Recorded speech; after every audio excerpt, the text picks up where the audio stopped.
Patterns and tsunamis. I was really looking for better wordplay on this title, and I just couldn't find it. Yeah, so this is the four new patterns that we're going to cover today: pennants, wedges, double tops, double bottoms, rounding tops. I suppose that's five. I've grouped double top and double bottom.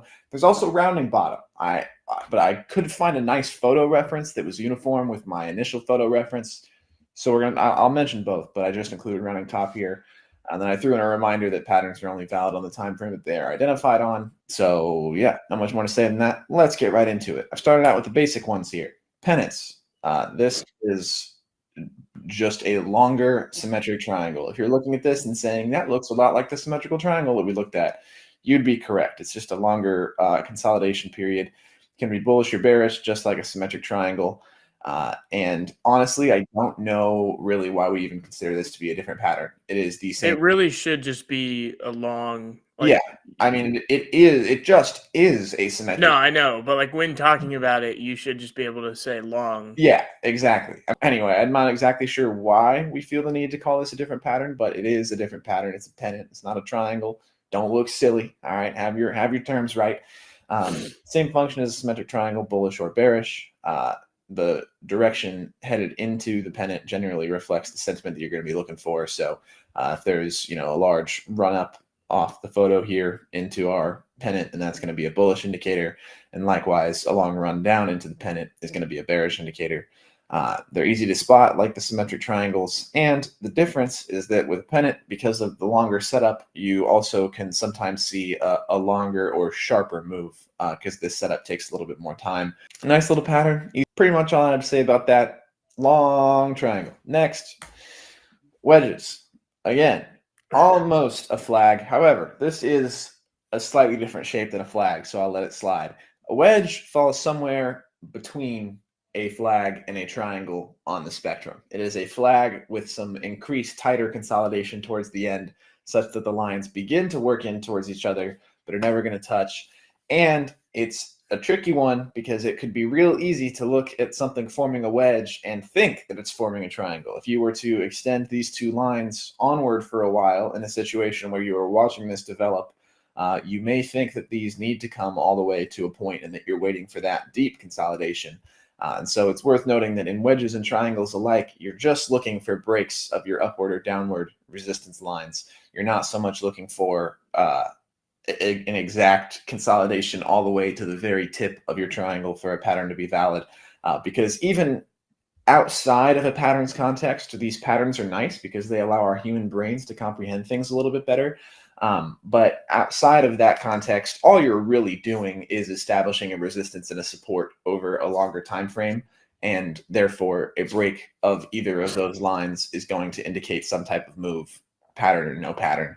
And if you for some reason really wanted to trade a pattern and you were looking for a triangle, and then you get a breakout early and you want to throw off, you don't want to take the trade because it didn't perfectly follow your pattern, that's fine. That's a conservative option. But just be wary that all you're really doing in any of these patterns is establishing where the resistance and the support are at. I have this one, real life example of this one on Tesla 2 nights ago. Here we are. Yes. Very nice. My little lines I drew, the arrow. Now, granted, this was just before Tesla announced that they missed delivery by like a lot. So then we see this here. But don't pay attention to that. Just pay attention to these here. This is on the 5 minute. And so from run up, we have 5, 10, 15, 20, 25. We have 30 minutes there, which this lasted. It's probably like 2 hours. Probably like 2 or 3 hours.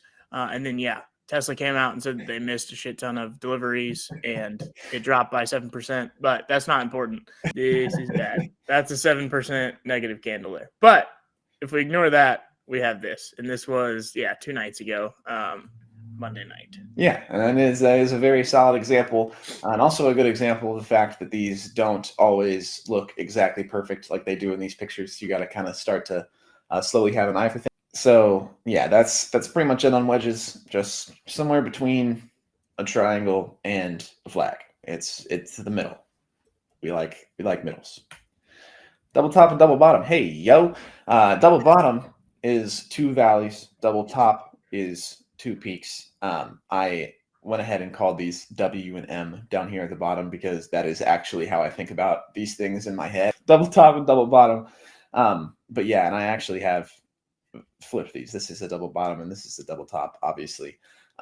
But yeah, you're essentially just establishing a weak resistance and a strong support.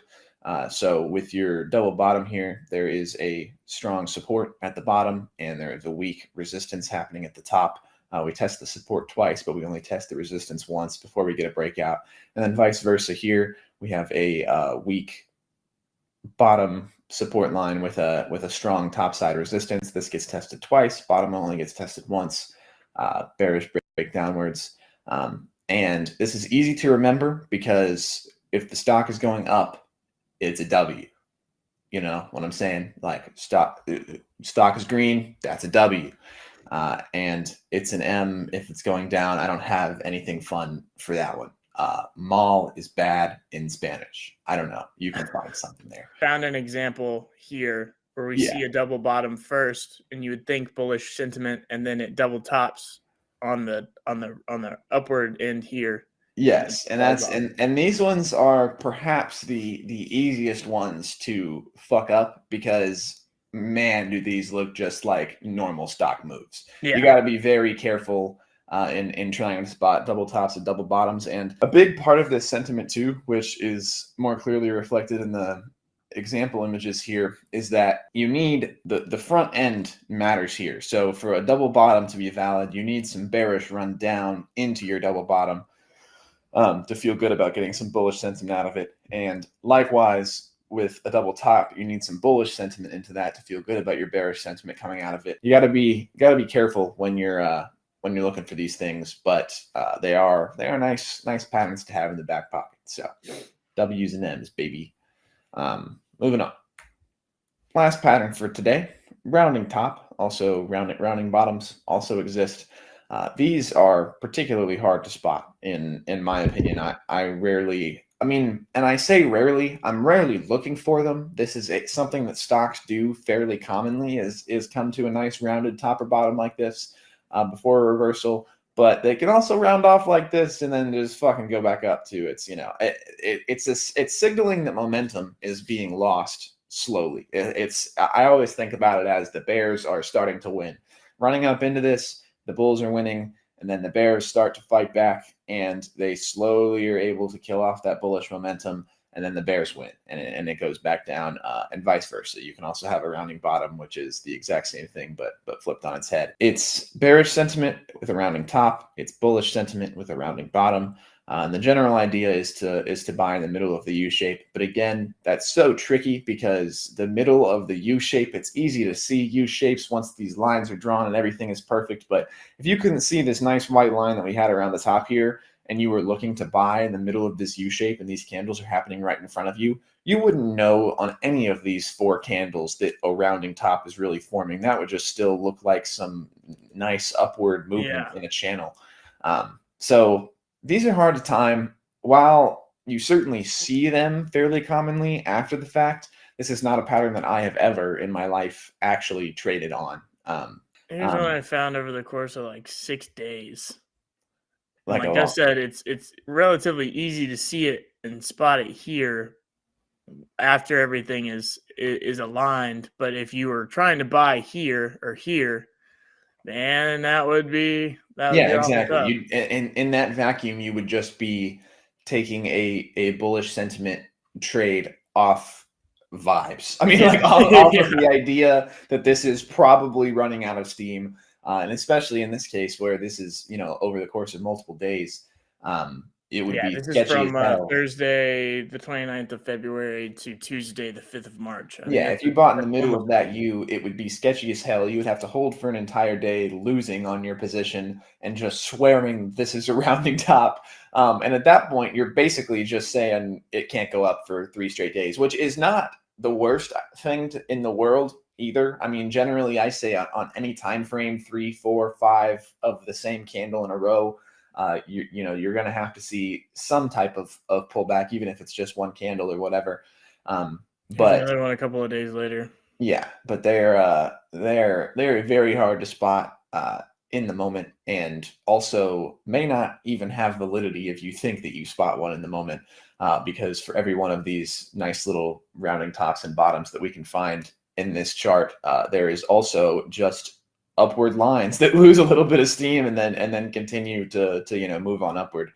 So this one I think is a bit dangerous to trade, and the ultimate thing is just to be mindful of what's really happening beneath the pattern, which is that the bullish momentum is running out. The bearish sentiment is starting to sweep in, and the bears are slowly wearing away at the stock. It's running out of steam, and thinking about it as running out of steam or gaining steam in the case of a rounding bottom is easier to me than thinking about this as an actual just pattern in a vacuum. Good little pattern to have in the back pocket. And yeah, again, just bear in mind, and across all patterns, I keep reiterating this, bear in mind what the underlying sentiment is more than just looking for the patterns in a vacuum. With double tops and double bottoms, we're testing supports. Wedges, we're consolidating. Pennants, we're really consolidating.